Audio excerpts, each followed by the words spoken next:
ప్రతి వాగ్దానానికి మనం వారసులం. సెకండ్ పని, సరేనా? ఒక ఓపెన్ హార్ట్తో అందరం కలుసుకుందాం, రైట్? ఆయన దీవెన మనం వశం చేసుకుందాం, రైట్? సో మీకు తెలిసిన వాళ్ళని, ఎవరైనా నీడ్లో ఉన్న వాళ్ళని మీతో పాటు తీసుకుని రండి. 31st కలుద్దాం. ఇంకేమైనా చెప్పాలా? ఓకే, సాయంత్రం 5 o'clock ఈరోజు మంగమ్మ కాలేజ్ గ్రౌండ్లో ప్రేయర్. Thank you.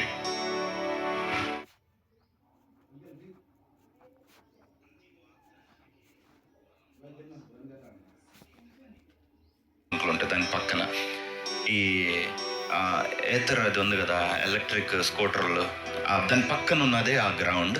ఓకే, కనిపెట్టడం సులువేలేండి, ఇక్కడ నుంచి అక్కడ దాకా గ్రౌండే కాబట్టి 31st ఈవినింగ్ కలుద్దాం. కానీ వచ్చే ముందు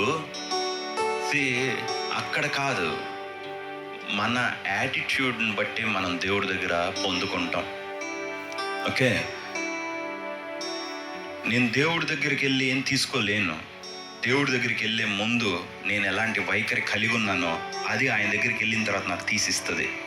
ఓకే, సో ప్రేయర్ అనేది, వాక్యం అనేది, స్పిరిట్ అనేది మీ అట్మాస్ఫియర్ చేసుకోండి, మీరు బతకాల్సిన పరిస్థితి.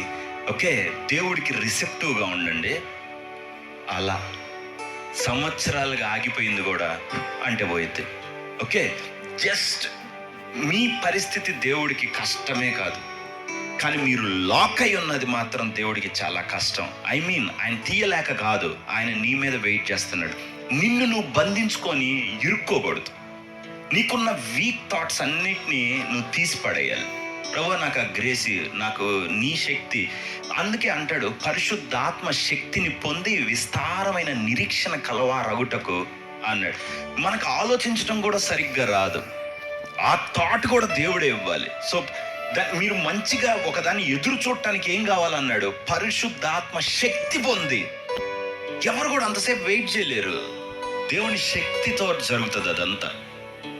ఓకే, కాబట్టి లోపల ఉన్న ప్రతి దాన్ని తీసేసుకోండి. ప్రభువా, నా జీవితంలో ఒక అద్భుతం చేయనుకోండి.